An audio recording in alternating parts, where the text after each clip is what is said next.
কোরআন শিখাতে হবে, কোরআন শেখাতে হবে, কোরআন শিখতে হবে, কোরআন শিখতে হবে, কোরআন শিখাতে হবে। কোরআন শিখাতে হবে। কোরআন আজকে বাংলাদেশের টেকনাফ থেকে তেঁতুলিয়া পর্যন্ত জাগ্রত করার মাধ্যমে আজকে সিরাতের সার্থকতা হবে বলে আমি বিশ্বাস করি। সম্মানিত ভাই এবং বোনেরা, আমরা সমাজের সকল শ্রেণীর মানুষের কল্যাণের জন্য কোরআনের বিধান চাই। শ্রমিকের উপকার হবে, সাধারণ মানুষের উপকার হবে, শিক্ষিত লোকের উপকার হবে, অশিক্ষিত লোকের উপকার হবে। যারা আল্লাহর পথে আছে তারাও উপকৃত হবে, যারা আল্লাহর পথে নাই অমুসলিম তারাও কিন্তু উপকৃত হবে, হবে না? আচ্ছা, আমি একটি উদাহরণ দিই। সুদ যদি বন্ধ হয়, সুদের অত্যাচার থেকে খালি মুসলমানরা বাঁচবে না, অমুসলিমরা বাঁচবে, তাও বাঁচবে। ঘুষ যদি বন্ধ হয়ে যায়, এই ঘুষের অত্যাচার থেকে দল মত জাতি ধর্ম বর্ণ নির্বিশেষে সকলে উপকৃত হবে, ঠিক কিনা বলবে? ঘুষ বন্ধ করতে হবে। ঘুষের জ্বালায় আজকে সমাজ অতিষ্ঠ হয়ে গেছে। আজকে মনে পড়ে আমাদের শাহ হাবিবুর রহমান, আমাদের রফিকুল ইসলাম খান ভাই ভালো চিনতেন, ওখানে আন্দোলন করেছেন, উনি চলে গেছেন, আল্লাহ তাকে জান্নাতবাসী করুন। তিনি বলতেন যে তোমাদের কাছে যদি কেউ ঘুষ চায়, সোজা ঘুষি মারে দিবা, ঘুষের জবাব হচ্ছে ঘুষি দিয়ে তাকে প্রদানত করে। কারণ ঘুষের পক্ষে কোনো আইন নাই, অতএব ঘুষের জবাব ঘুষি দিয়েই তোমরা প্রতিশোধ নিবা। আমি আপনাদেরকে নিজ হাতে আইন তুলতে বলবো না, আমি বলবো ঘুষ বাংলাদেশ থেকে চিরতরে বন্ধ করার জন্য এমন একটা সরকার দরকার হবে যারা ঘুষকে বন্ধ করতে পারবে। আর এই ঘুষ বন্ধ তখনই হবে যখন কোরআন সুন্নাহর আইন দেশে চালু হবে।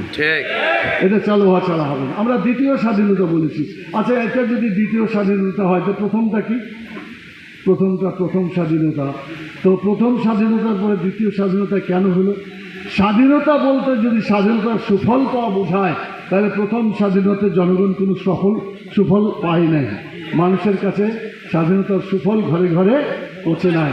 মানুষ অত্যাচার নির্যাতিত হয়ে বিভিন্নভাবে কষ্ট পেয়েছে এবং তার অপেক্ষায় ছিল স্বাধীনতার নামে পরাধীনতা, যেটা অর্জন হয়েছে এটার থেকে জাতিকে মুক্ত করতে হবে। দ্বিতীয় স্বাধীনতা ছিল মজলুম মানুষকে জুলুমের হাত থেকে রক্ষা করাই হচ্ছে দ্বিতীয় স্বাধীনতার লক্ষ্য।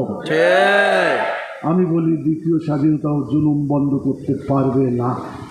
পারবে তখনই যখন আল্লাহ তাআলার যে বিধান, সেই বিধান আমরা বিজয়ী করতে পারবো, তখনই জুলুম সরবে, তার আগে সরবে না।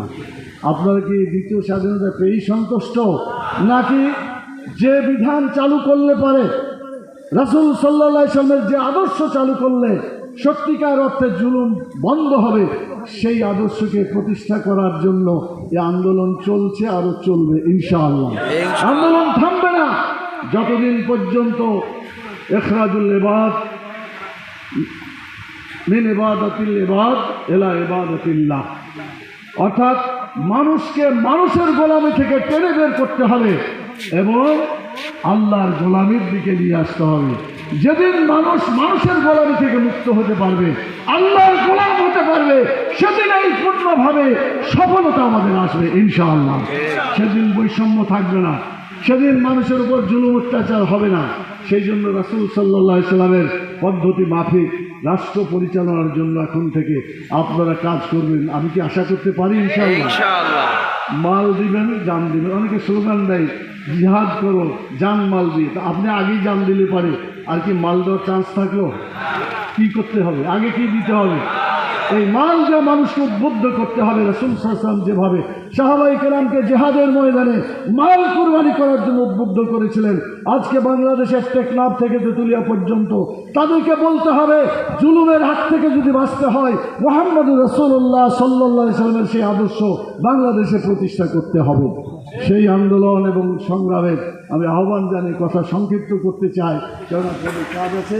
আর এই পুরস্কার বিতরণী কাজের পরে আবার মাগরিবের নামাজও আছে, সেই জন্য আমি কনক্লুশনে যে কথা